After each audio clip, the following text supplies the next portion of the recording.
Hi guys, in this video, video number 7 for the Canon EOS 60D tutorials, we're going to have a further look at playback menu number 1, but more so of the creative filters, resize and the raw image processing that you have built into the 60D.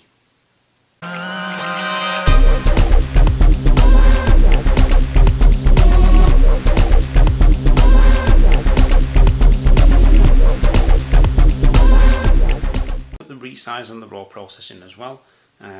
We'll go for the creative filters. So I have some images on this card shot a while ago using the 60D in studio using Speedlites, studio lights. There's no available light shots, it's all lit stuff. Actually no, there is an available light shot. So we'll go for the creative filters first.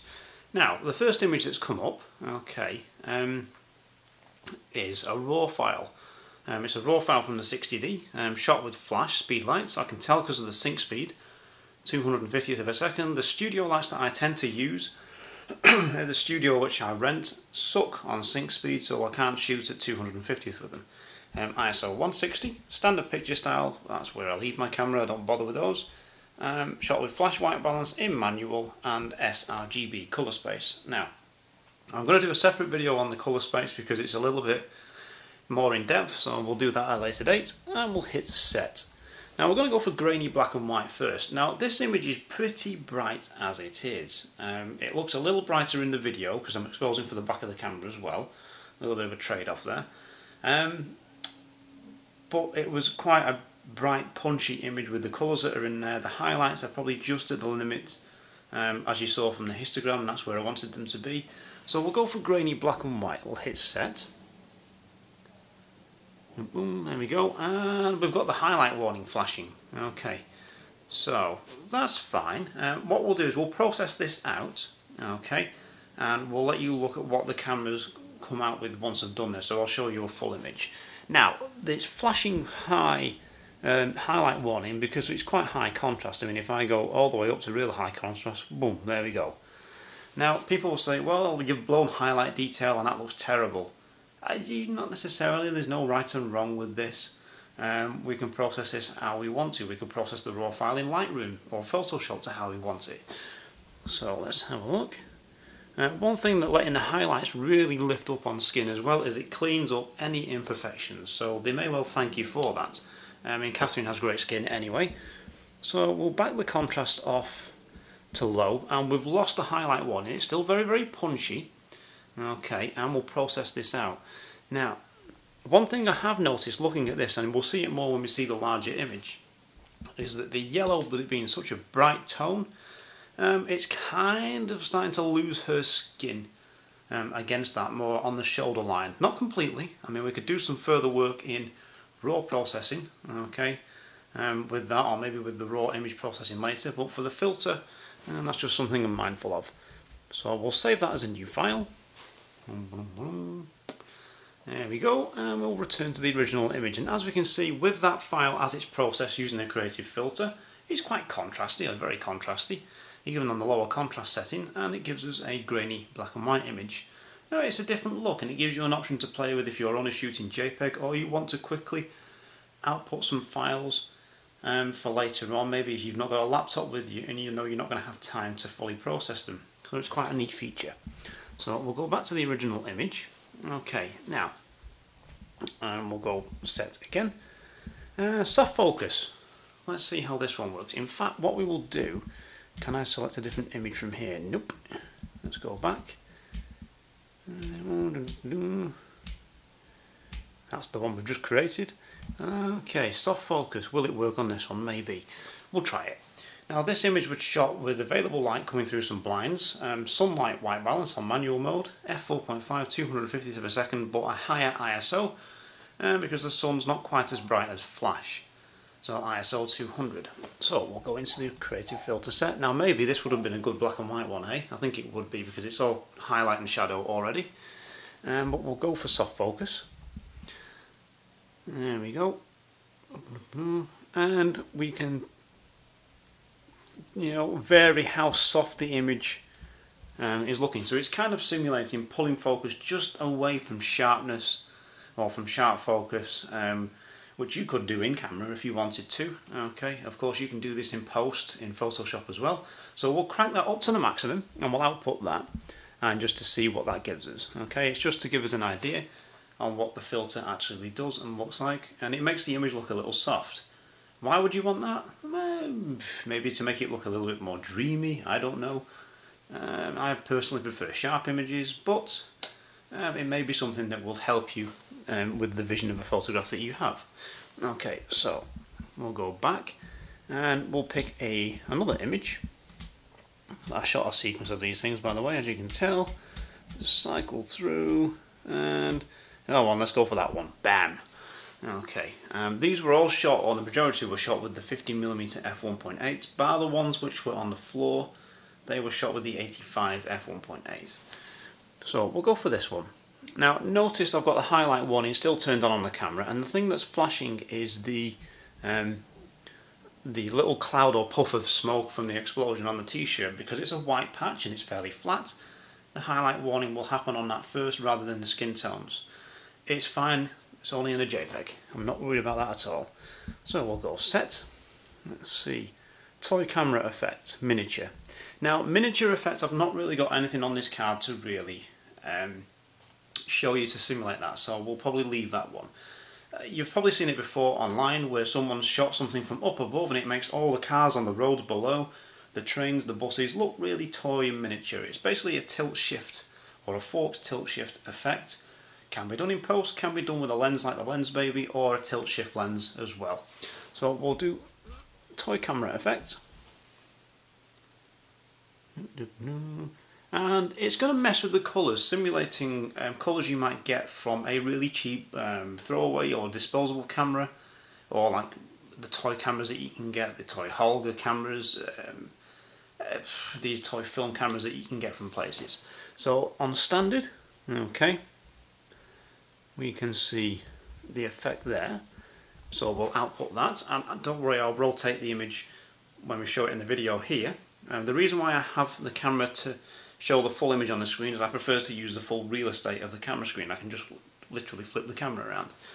Okay, then we'll go back to there, we'll go set, and we'll go toy camera effect again, and we'll go to a cooler tone. Now this is going to look a lot cooler, a lot colder, and we're starting to see some green coming in as well, which is quite common. Some films that you can get show that as well, some older films. So we'll output that and we'll have a look at that there. I mean, whether you like or you don't like this look, it's personal preference really. But as we can see, looking at the full image, okay, it's got quite a green tone on it and a little bit of vignette added as well, which is quite common with toy cameras and some film cameras of past. So we'll do the last one here. There you go, toy camera effect. When it's ready, and we'll go for a warm tone. Boom, there we go. Wow, yeah, that doesn't work with the colours that are in this picture. Skin tone's kind of matching the background. Let's have a look at it. And we'll save that. And here you can see on the screen we have the full image. Yeah, that kind of sucks, that doesn't work. If anything, I prefer the cool tone one. But it's interesting to see. I mean, different images will produce different results with these filters, of course. But they're quite interesting. So what we'll do is we'll take a quick pause in the video, okay, and then we'll come back and we'll have a look at some of the resize and the raw processing as well. Okay, so moving on to the raw processing, I've had to cut the video there because these DSLRs only record for so long. So raw processing, so if we go into that menu here, okay, we can then process this JPEG using the in-camera settings such as picture style. It'll reduce contrast, increase sharpness, reduce or increase exposure within certain ranges. It's not going to give you the control that Photoshop or Lightroom does, but we can make a quick edit without the creative filters, by the way, and then output that maybe to use on a laptop or a tablet to show a client, or just to share with someone immediately so they don't have to wait for you to process the raw files. Okay. So what we'll do is we'll select a different image. Where are we? I'll tell you what, let's go for, I want to make sure I get one of the raw files. Let's go for that one. Okay, now if we have a quick look at this image, this is just some beams of light coming across Catherine's lips. Now how I've lit this, well I say lit, but it was natural sunlight coming through a set of blinds, so I've just turned the blinds and got them to the point and then positioned Catherine on the floor, so where those highlights and shadows caused by the blinds sit in the right place, be it across the eyes or across the lips. And I've been on a step ladder shooting down with the 50 f1.8. Sorry, the 85 f1.8, beg your pardon. So we'll go back, raw image processing, we'll stick with this one, okay, and here we go. Now we can increase the brightness, okay, whoops, back wheel, come on. So you have to go into it and then use this wheel here to increase the brightness, and we're starting to get the highlight warning as I increase it a stop. Okay, we can go darker or brighter, but only with 1 stop's worth of latitude. Okay, remember we are limited to what we can do. In post-production in Photoshop and Lightroom you have far more leeway. The raw file has the information to work further than a stop. I don't like to have to change exposure a stop, really don't, but it's there, the latitude is there in the raw file. So if you F up, you can correct it. So I don't need to change the exposure on this, it is fine. Okay, and we're going to output to large JPEG, we might as well do. We can change the size, okay, to any of the sizes, which is quite handy, the 60D.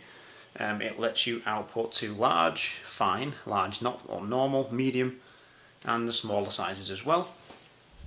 So we'll output to large. I can change the white balance. Remember, we are dealing with raw data. Auto white balance is too cold. Okay, that's why I chose sun. It's a little bit warmer. Kelvin is pretty much the same because it's currently set at 5500 Kelvin for the video light that's lighting this video. Near as damn it, sun or daylight. So we're going to leave it there. We can change the colour space. I'm going to leave it on sRGB. Just quickly, sRGB is what every single device uses out there. Every single browser, tablet, phone, laptop, computer monitor, iMac monitor, whatever. The world sees things in RGB or sRGB, and that's why I stick with it, but I'll more on that in a later video. We can change the picture style, so we can go into here, and we can also look at the settings of the picture style as well, okay, to change those, to change the sharpness, okay, here, the contrast, the saturation, oops, and the colour tone as well. So if we go down to this one here, oops, and then we use the main dial near the shutter release, so it's hard to kind of see on the small screen what you're doing, and we'll change the contrast, we'll up that a little bit there, and the sharpness, we'll boost that a little bit there. I'm going to stick with the standard picture style. We've seen those before. We can run through the mono, vivid, and so forth as well. Okay, I'll tell you what, change my mind. Let's go to black and white. Come on, here we go. Monochrome, boom, there we go. So we can come down to sharpness, we'll leave that there. Contrast, do we want a filter on it? Yellow filter, green filter. I'm going to go for a yellow filter, it'll work better on the skin tones. And sepia, oh my god, no. And blue, no. Purple, oof, god, no. Okay, so we're going to leave that on none. Green, nope. Okay, so we've got some control there. Okay, now, auto lighting optimizer. For this scene, I'm not really going to do a whole lot, so I'm going to leave that off. Noise reduction, no. I'm not shooting at high ISO, the 60D is fine. At ISO 200, don't need to worry about that. Okay, now we can, of course, reset it by pressing info, hit set. Okay, for the settings, or we can magnify the image to go in and see fine detail, and that is nice and sharp there. Okay, plenty sharp, because that lens is great. So what we'll do, we'll go down to this little icon here, hit set to save it, save as new file, boom, and there we go, a outputted JPEG in black and white. Okay, nice high contrast, and that's the final image. Would I prefer doing it this way or in Lightroom? Definitely in Lightroom, but it's a nice feature to have, and a nice little bit of an option really. I kind of wish my 5D Mark II had that as well, but there we go. So we'll go back. Now resize. Okay, this is only compatible with JPEGs. You can't resize the raw file because it's a raw file. Okay, I can now go from a large, which this is the image that we've just made. Okay, large, fine. We can resize it to a medium, a small, smaller, or a small still at 0.3 megapixels. Okay, so it's fairly obvious this is going to give you another file. I'm not going to output it because you're not really going to see the difference in a video. But you can therefore give someone a smaller copy, which could be used for Facebook, Twitter profile, all the social media networks as well. Okay, so we'll go back there. So this is just a more in-depth look at the creative filters, the raw processing options that you've got on this camera, and it's a nice feature, I think, and I think the majority of them now, I believe, the 600D, 650D and beyond, are starting to include that. I mean, even the 5D Mark III has in-camera raw processing as well, so which I imagine is helpful for amateurs, intermediates, but also professionals out there in photojournalism if you want to make some quick changes to a file before they email it or upload it via FTP. So a nice little feature. In the next video we'll go on to playback menu number 2 and we'll go through these features that we see here. Okay, I'll be recording that and some other videos tomorrow whilst I've got used to the studio. So don't forget to like, share, subscribe, comment as well. If you want to share these videos with someone who you know struggling with the 60D, maybe they've just bought it or they're thinking of buying it, then please do, because they're only there to help. So thank you very much, and I will see you guys soon.